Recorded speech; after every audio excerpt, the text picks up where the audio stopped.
అంటే కురుపురం మీరు మొట్టమొదటిసారిగా ఎప్పుడు వెళ్ళారు? వెళ్ళినప్పుడు మీ అనుభవాలు ఏంటి? కురుపురం గురించి చెప్తే ఏడుపు వస్తుందండి, ఏడ్చేస్తానేమో కూడా. అట్లా ఏడుస్తాను. దత్తక్షేత్రాలే ఒక అద్భుతం. వెళ్ళలేము నాయన, అసలు అందరూ వెళ్ళలేము. నేను షిరిడీకి వెళ్ళాలని ఏడ్చాను. తర్వాత దత్తక్షేత్రాలకు వెళ్ళాలని, గానగాపురం వెళ్ళాలని ఏడ్చాను. అది కూడా ఏడవటం అంటే మామూలు ఏడుపు కాదు, దొర్లి ఏడ్చాను అనమాట. అంటే ఎందుకు ఏడ్చానంటే ఈరోజు రిజర్వేషన్ చేసుకోవడం రేపనికని, ఈ రోజుకి మళ్ళీ ఏదో ప్రాబ్లం రావడం, టికెట్ క్యాన్సిల్ అయిపోవడం, ఇలా కనీసం కొన్ని 20-30 సార్లు జరిగిందండి. అప్పుడు అన్నాను, దత్తా నా మీద నీకు అనుగ్రహం లేదు, నాకు లేదు, అది నాకు ఈ జన్మకు జరగదు, పోన్లే వచ్చే జన్మనా సరే నేను వస్తా గానగాపురానికి. ఇలాగే నేను స్వామితో ఫైట్ చేశానండి. అయితే నాకు కురుపురం చూడాలని చాలా ఆశగా ఉండేది. నాకు అనిపించేది కురుపురం ఒక్కసారి చూపించు స్వామి, కురుపురం చూడాలని. సరే మన ఇంటికి ఒక ఆయన వస్తే అడిగాను, కురుపురం ఎక్కడుందండి, ఎట్లా వెళ్ళాలండి అని అడిగాను. ఆయన అన్నారు, హాహా నవ్వారు, ఏమ్మా కురుపురం వెళ్ళాలనుకుంటున్నావా?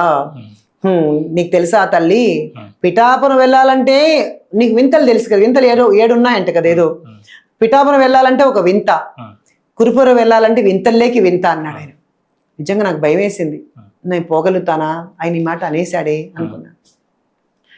నిజంగా ఆ స్వామి శ్రీపాద స్వామి చేయి పట్టి నన్ను కురుపురం తీసుకెళ్ళాడండి. ఎలాగా, విఠల బాబా అని ఉన్నారు అక్కడ, ఆ విఠల బాబా రూపంలో ఆయన నాకు మహాత్ములు కలుసుకోవడం, అవధూతులు, ఇవన్నీ నాకు నా గోల చాలా ఇష్టం అనమాట.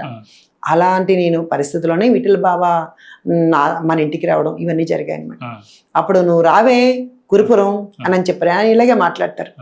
అప్పుడు అబ్బా నన్ను ఇంటికి వచ్చి ఆయన పిలుసుకెళ్తున్నాడు చూసావా అని, ఒక గురు పౌర్ణమికి నేను గురుపురంలో వల్లభాపురంలో ఆయన బాగా చేస్తారు కార్యక్రమాలు. అప్పుడు నేను ఆయన దగ్గరికి వెళ్ళి 1 వారం రోజులు ఉండిపోయాను అనమాట. అప్పుడు నేను ఆయన దగ్గరికి అవతల ఒడ్డుకు ఆయన అడిగి పర్మిషన్ తీసుకొని పోవాలన్నమాట. అప్పుడు అక్కడికి వెళ్ళి స్వామి దగ్గర కూర్చొని ఏడ్చానండి. తెలియకుండా అప్రయత్నంగా కళ్ళ నీళ్ళు అలా కారిపోయినాయండి. స్వామి ఏంటో తెలియకుండా పాటలు, కురుపురం రావాలని కుల్లి ఏడ్చాను, నా మీద ఇంత దయగలిగి నన్ను ఇప్పుడు తీసుకొచ్చి నువ్వు ఇక్కడ పడేసావా స్వామిని ఏడుస్తుంటే, పూజారి గారు ఇట్లా వెళ్తూ నా భుజం ఇలా తట్టారు. అంటే అంత ఎమోషనల్ అయిపోతున్నా స్వామిని చూసి. అక్కడ పీఠం ఉంది కదా, అక్కడ స్వామి కూర్చో. అప్పుడు ఇంకా బయటకు వచ్చిన తర్వాత అదంతా చూసి ఏదో నేను జన్మలో నేను కురుపురంలోనే ఉన్నానేమో అన్నంత అనుభూతి కలిగింది. లేదు, నా జన్మ పిఠాపురంలో, కురుపురంలోనూ, దత్తక్షేత్రంలోనూ నేను ఏదో ఒక దీనిలోగా తిరిగింటాను, స్వామితో ఏదో నాకు అనుబంధం సంబంధం ఉంది, ఇప్పుడు కూడా నాకు అనిపిస్తుంది. అప్పుడు విఠల బాబాని చెప్పారు నాతో, విఠల బాబా కూర్చో అని అన్నారు. కూర్చోని ఆయన చెప్పారనమాట, ఆయన దత్తుడితో ఆయన చాలా కనెక్ట్ అండి ఆయనకి. అయితే ఆయన చెప్పారు, నువ్వు వచ్చే జన్మలో అవధూతవి అన్నారు నన్ను. అమ్మ నేను అవధూత ఏంటి అని నేను నవ్వుకుంటే, అది నీకు తెలియదులే పో అని చెప్పి నా పక్కన ఇంకొక ఆవిడ నేనుంటే నాతో చెప్పారు. సరే ఎక్కడ పుడతారో చెప్పండి అంటే, నేను తర్వాత చెప్తాలే, నీకెందుకు, నువ్వు పో, నువ్వు అవధూతవి, నువ్వు ఈ జన్మలో విపరీతమైన సాధన చేసుకో, నువ్వు వచ్చే జన్మలో నువ్వు అవధూతవే, నాకు దత్తుడు చెప్పాడు అని అట్లా చెప్పారండి విఠల బాబా గారు. అట్లా కురుపురం అద్భుతం. మళ్ళీ అలాంటి కురుపురానికి ఒక్కసారన్నా జీవితంలో వెళ్ళాలనుకుంటే ఎన్నిసార్లు వెళ్ళానో లెక్కే లేదండి. ఇప్పటికి ఎన్నిసార్లు, నెలకు 2 సార్లు వెళ్ళిన సందర్భాలు ఉంటాయి. అక్కడ కూడా పారాయణం చేస్తారు సిద్ధమంగళ స్తోత్రం, శ్రీపాచరిత్రం, గురు చరిత్ర, అక్కడ ప్రదక్షిణాలు, తర్వాత ధ్యానం చేసుకుంటా ఆ సాధన అంతా. ఇంకా అక్కడికి వెళ్తే స్వామి ఎనర్జీస్ శక్తి పొందాలి అనుకుంటాను సార్. ఇప్పుడు దత్తక్షేత్రాలు ఎలా ఉంటాయంటే మనకు అక్కడ అన్నం దొరకదు, రూమ్స్ దొరకవు, ఇవన్నీ ఆలోచిస్తాం కదా. నేను అవన్నీ ఏం ఆలోచించాను, అమ్మయ్య స్వామి దర్శనం దొరికింది, సిద్ధమంగళ స్తోత్రం 108 సార్లు కూర్చుంటా. ఆ చెట్టు దగ్గర మేడి చెట్టు ఉంది, ఆ మేడి చెట్టు దగ్గర కూర్చొని ఆ మేడి చెట్టు గురించి ఆ పాట పాడతానమాట. మేడి చెట్టు మూలమే దత్త స్థానము, వెలసెను మన కోసము శ్రీ గురు దత్తుడు, మేడి చెట్టు మూలమే దత్త స్థానము, మేడి చెట్టు ఆయన నిత్యవాసము, మేడి చెట్టు మన పాలిట కల్పవృక్షము, మేడి చెట్టు మూలమే దత్త స్థానము. అసలు నాకు తెలియక అప్రయత్నంగా టకటకట అలా వచ్చేస్తూ ఉంటాయి. దత్తాత్రేయ శ్రీపార్వతి ఎలా ఉన్నారు అని ఒకసారి ఇలా అనుకుంటా. సిగను గంగ ఉరుకుతున్న శివరూపము, శంకు చక్రములు దాల్చిన విష్ణు రూపము, వేదములను చేతబట్టిన బ్రహ్మ రూపము కదా, వేదములు చేతబట్టిన బ్రహ్మరు, ముగ్గురు మూర్తులు ఒక్కటైన బ్రహ్మ తేజం అని, దత్త తేజం అని.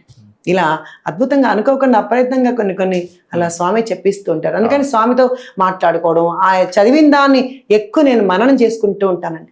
చదివేసుకుంటూ పోతూ ఉంటాం కదా, ఆ చదివిన దాన్ని శ్రీపాద స్వామి ఇక్కడ తపస్థానం, ఆయన కృష్ణానదిలో నడిచి వెళ్తూ ఉంటే ఆ తామర పుష్పాలు ఆయన పాదాల కింద ఉదిగించాయి అంటే చూడండి, అలా వెళ్ళారా. అక్కడ వెళ్ళి పంచదేవపాటలో ఆయన దర్బార్లో ఆయన ఇలా అందరికీ ఆ యొక్క శ్రీ విద్య ఇవన్నీ బోధించారా. అబ్బా స్వామిని అప్పుడు ఆ స్వామిని ఆ కన్నుల ముందు దర్శనం చేసుకుంటానండి. అలాగే మన వాసుదేవ సరస్వతి గుహ ఉంది కదా, ఆ గుహ దగ్గరికి వెళ్ళి ఆ సర్పం ఒకటి లోపల ఉంటే, రామ్మ నేను బయటికి రా, నేను పూజ చేసుకోవాలి కదా, నాకు అంతరాయం కలిగిస్తే ఎలాగా అని అడుగుతారట వాసుదేవ సరస్వతి. అప్పుడు ఆ సర్పం బయటకు వచ్చేస్తే అప్పుడు ఆయన లోపలికి వెళ్ళి అనుష్ఠానం చేసుకునేవాట. అప్పుడు ఆ కురుపురంలోనే కదా వాసుదేవ సరస్వతి ఆపదొర కష్టోత్తర స్తోత్రాన్ని ఇచ్చిందనమాట. కాబట్టి అద్భుతం కదా వాసుదేవ సరస్వతి వాళ్ళంతా రాబట్టే కదండి ఈరోజు మన దత్తక్షేత్రాలు తెలిసింది విలువ కదా, గురుక్షేత్రం యొక్క దాని ప్రాధాన్యత ఇలా ఎంతో మంది మహాత్ములకు అందజేయబట్టే ఈరోజు తెలిసింది అనుకుంటాను. ఇప్పటికి మీరు ఎన్నిసార్లు గురుచరిత్ర పారాయణం చేశారమ్మా? గురుచరిత్రని అంటే నేను ఇలా చెయ్యాలి అని చెప్పి సంకల్పం పెట్టి 108 సార్లు అయితే నేను చేశాను కదా, చేయించారు. చూడండి అలవాట్లు మనకి అలా వచ్చేస్తుంది, చేయించారు. అప్పుడు నేను భక్తితో చేయలేదండి నిజంగా.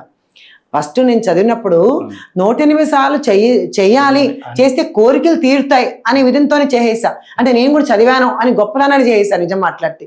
అంటే ఇప్పుడు ఎవరైనా అంతే కదండి అని గొప్పగా అనుకోవచ్చు కదా అనుకున్నాను, కానీ గురువు అనుగ్రహం ఇంత కలుగుతుందని నిజంగా నాకు తెలీదు. అంటే నేను చదవాలి తాపత్రయం. అప్పుడు భక్తిలో ఎలా ఉంటారంటేనండి, ఫస్ట్లో వచ్చి భక్తిలోకి వచ్చినప్పుడు ఇన్నిసార్లు చదివేయాలి, ఇట్లా చేసేయాలి అనుకుంటారు. కానీ నిజానికి ఒక్కసారి గురుచరిత్ర జీవితంలో దాన్ని ఆకలింపు చేసుకుంటే కూడా ఒక్కసారి చాలా జ్ఞానం అప్పుడు భక్తిలోకి వచ్చిన కొత్తలో ఉండదండి నిజం మాట్లాడితే. తర్వాత మెల్లమెల్లగా తెలుస్తుంది, ఇన్నిసార్లు ఏంటి నా బొంద ఇది కాదు కదా. మనం దర్శనానికి కూడా ఇదివరకు సిటీలో దర్శనానికి వెళ్ళమంటే 20 సార్లు 30 సార్లు క్యూలో పరిగెత్తుకుంటూ వెళ్ళాను. ఇప్పుడు అలా కాదు, స్వామి దర్శనం కన్నులారా ఒక్కసారి చూసినా చాలు కదా అనిపిస్తుందండి. ఆ స్థితికి మెల్లమెల్లగా మనం మారిపోతామండి. అట్లా నేను ఇన్నిసార్లు అని కాదు కానీ ఎప్పుడు దాన్ని చదువుతూ ఉంటానండి.